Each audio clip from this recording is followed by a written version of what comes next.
GTV ಕನ್ನಡಕ್ಕೆ ಸ್ವಾಗತ. ನಾನು ಪೂಜಾ. ಅವರು ಹುಟ್ಟಿದ್ದು ಇವಾಗ ಮಹಾರಾಷ್ಟ್ರದಲ್ಲಿರುವಂತ ಎಲ್ಲರೂ ನಿಮ್ಮನ್ನು ಅರೆಸ್ಟ್ ಮಾಡ್ತೀನಿ ಅಂತ SP ಅವರು ಬೈದ್ರೆ ಅವ್ರ ಬಗ್ಗೆ ಸಾಕಷ್ಟು ಬರಹಗಳೆಲ್ಲ ಬಂದಿದೆ. ಮತ್ತೆ 9ನೇ ಸಾಹಿತ್ಯ ಮೇಳವನ್ನ ಮತ್ತು ಆಗು ಹೋಗುಗಳನ್ನ ವಿದ್ಯುಕ್ತವಾಗಿ ಉದ್ಘಾಟನೆ ಮಾಡಿದ್ದಾರೆ. ಸಿಟಿ ಎಲ್ಲ ಮುಗ್ದೋಯ್ತಾ?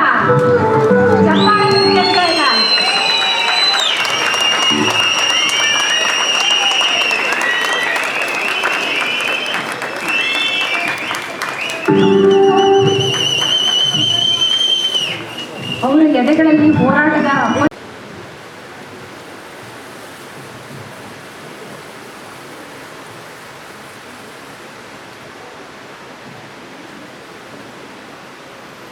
संचालन करने वाले डॉक्टर AS अनुपमा जी, उद्घाटन के मेरे साथी मैडम शेखुराज जी, हर्ष मंदार जी और इस मंच पर जो उपस्थित है बसुराज, सुरभि जी गलक्के है, सुरेश है, रोशनी जी है, डॉक्टर बीरी गवानी है, सिद्धार्थ है,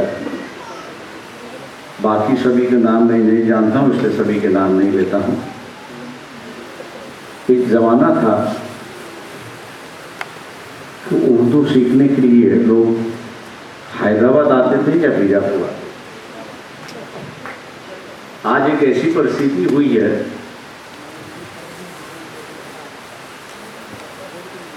आप हैदराबाद में जाइए या बीजापुर में आइए, आपको दो भाषा का इस्तेमाल करना होता है, एक अंग्रेजी का और एक हिंदी का, क्योंकि धीरे धीरे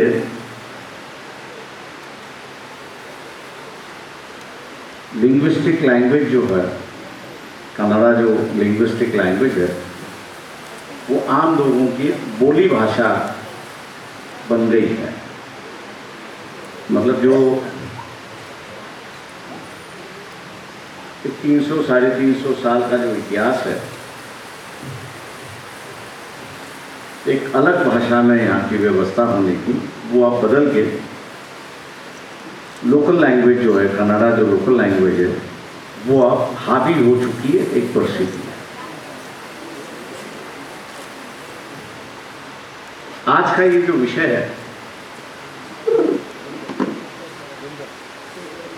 संविधान के बारे में है और दिन भर का जो प्रोग्राम है उसमें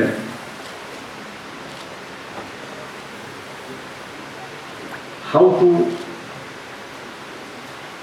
and what measures should be adopted to see that democracy take roots in this country.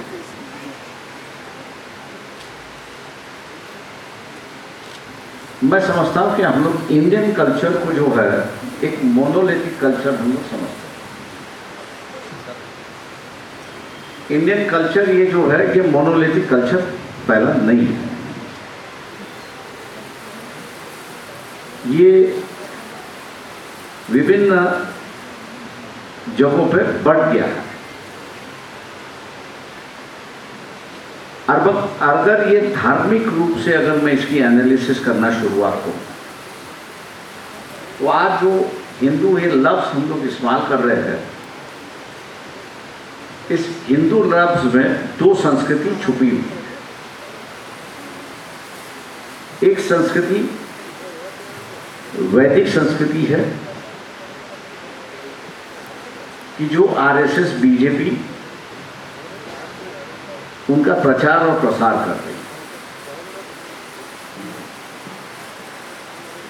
दूसरी संस्कृति जो है, जो हमारे साथ में स्वामी जी बैठे हुए हैं, संतों की संस्कृति, और ये संतों की संस्कृति जो है वो चारवक से शुरुआत होती है,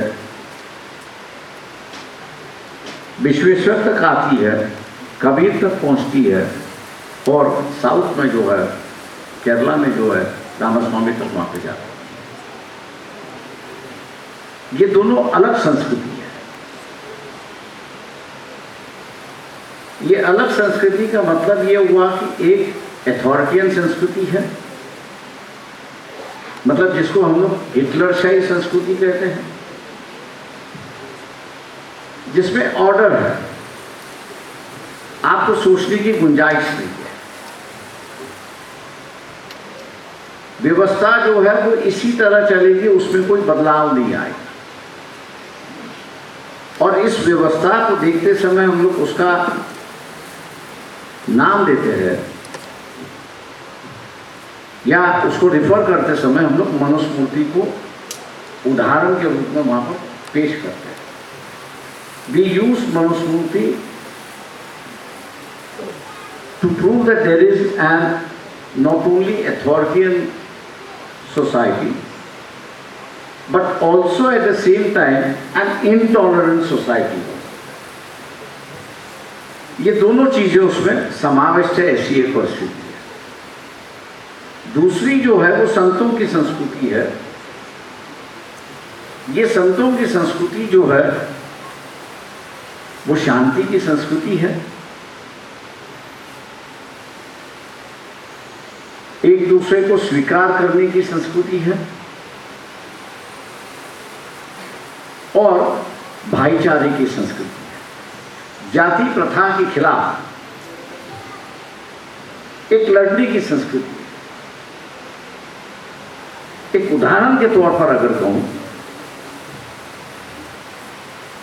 जो संत संस्कृति को मानने वाले हैं उनके यहां पुनर्विवाह इस बात को दोहराया गया है जिसको गंधर्व विवाह। जो वैदिक संत परंपरा है उसमें महिलाओं के पुनर्विवाह की बात नहीं है, वहां पर उनको मुंडन करके रहना है। ये दोनों संस्कृति के दो अलग अलग पॉइंट है, इसको हम लोग ने ध्यान में रखना है। सवाल ये है कि संविधान जो है वो किस संस्कृति की परिभाषा है, या संविधान के जो प्रिंसिपल्स है, what are the principles of the constitution. पढ़ते समय हम लोग ने प्रियम्बल उसका पठन किया, लेकिन एक गलती हुई ऐसा मैं मान के चलता हूं।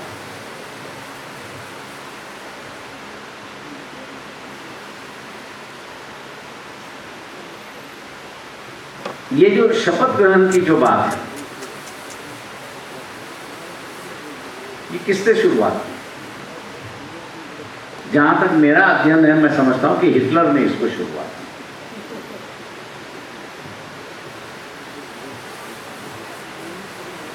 और उसी की कॉपी जो है वो आरएसएस ने की। उनकी की शाखा में भी है जो शपथ ग्रहण करते समय आगे हाथ करना है, आपका हाथ शपथ ग्रहण नहीं करता है। शपथ जो है वो आपका दिमाग शपथ ग्रहण करता है।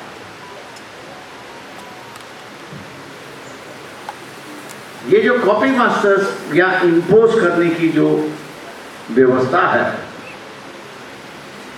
उसको हम लोग ने पहला रोकना है।